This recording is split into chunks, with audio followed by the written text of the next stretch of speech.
Thanks, everybody. We're going to bring up your next open mic comic. It's the Notorious BFG. He is from Spring, Texas, and apparently he is an attorney. Where the fuck were you at, BFG, when I was getting fucking trying to get caught up in shit, goddammit? Show bald ass. Show big ass up here, goddammit. Everybody give it up for BFG, everybody. How you doing, I like that. Yeah, the Notorious BFG stands for Bald Fat Grandpa. Okay, we had the youngest comic here, 17. I was 67. Anybody come close to that here? No? No? Okay. Well, the fat part, I'm wondering a little bit about, because that's kind of harsh. I like to refer to myself as a person of size. Because persons of color, I'm a person of size. But you know what the most frustrating thing about being a person of size is? Can anybody here see my dick? No? Neither can I. But I'll tell you what, at 67, I don't get laid much, but I have my memories. 1977, spring break, Costa Rica. I managed to have sex with 13 people over the course of 3 days. Let's hear it for the effort. Maybe I shouldn't be bragging. I got arrested and gang raped in jail. Now, I'm a person of commitment. Been a lawyer 42 years, and I've been married for 32 years. Same woman. But it wasn't my first marriage. I've been married 3 other times. My first wife, I've never been divorced.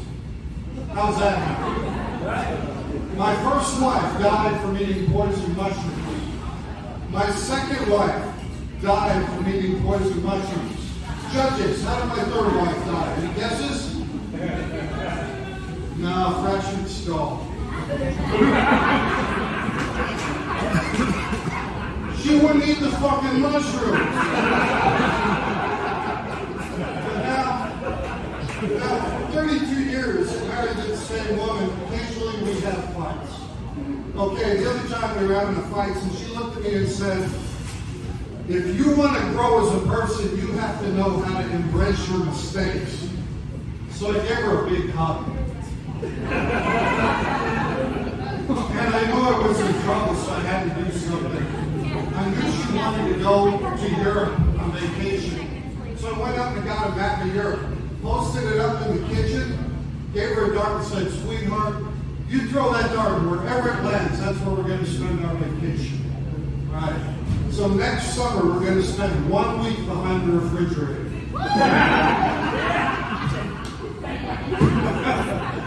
And then I knew I was in trouble because I laughed so hard when the dart went behind the refrigerator. So maybe I did a little something drastic to get back in her good graces. I went out and I had I love you tattooed on my dick. I love you tattooed on my dick. She wasn't impressed. She said I was just trying to put words in her mouth. So now I'm in bad shape. She's making me role play in the bedroom now. At night, she makes us play library, which means I sit quietly and she reads a book. I'll tell you a little bit. I'm a lawyer, but I also have some businesses. Anybody here it's up way up north on Spring Cypress Road. I have a restaurant called Karma. Anybody here? No, that's way down here. But it's a kind of an eclectic place in that it doesn't have a menu. It's called Karma. So you can only get what you fucking deserve. I have another business, a veterinary clinic, but it also includes a taxidermist.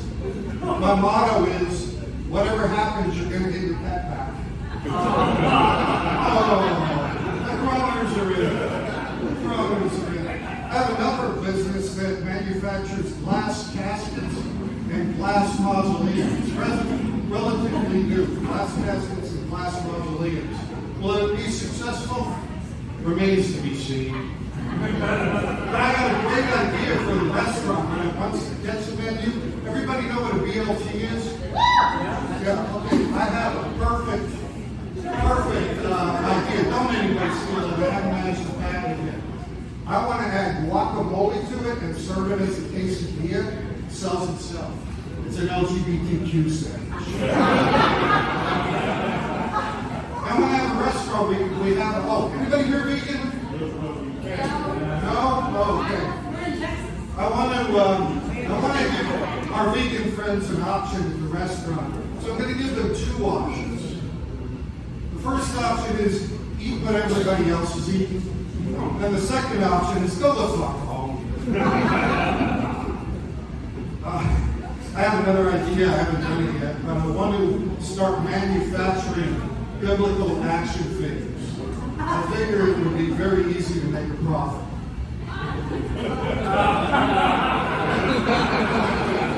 Now let's talk a little bit about my crazy family. I have a grandmother. She used to brag about how she gave Albert Einstein a hand job. Yeah, for you who are too young, I can change that to Stephen Hawking. Right now, she gave Albert Einstein a hand job. She said it was her stroke of genius. Yeah, we had a decision to be made as a family. We had to decide whether to cremate grandma or bury her. We couldn't decide, so we let her live. Oh, now we're going into the dark stuff. Oh, I got a whole nother minute. All right, then we got to go through the rest of the family.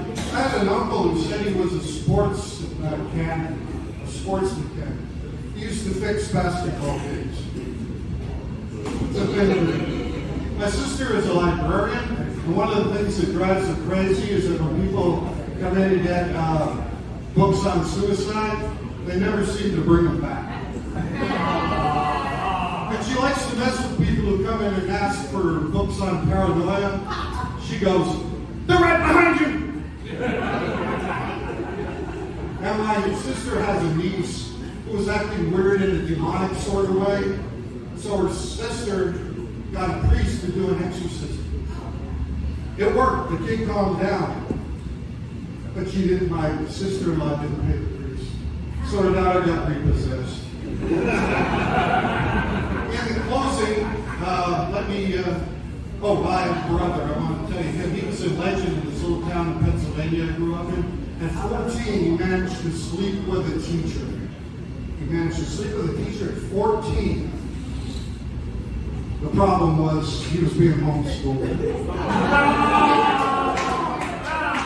closing, on the next Notorious B.F.G. bald fat grandpa, number three.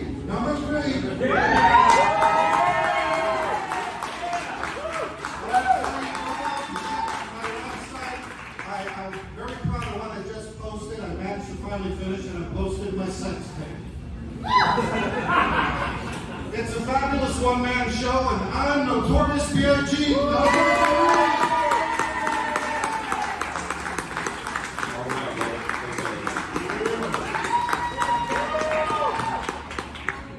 We're going to bring up our next comic. It's going to be Jorge. He hails from Houston. He is a project manager. I don't know what he's managing or what projects, but go ahead and give it up for Jorge.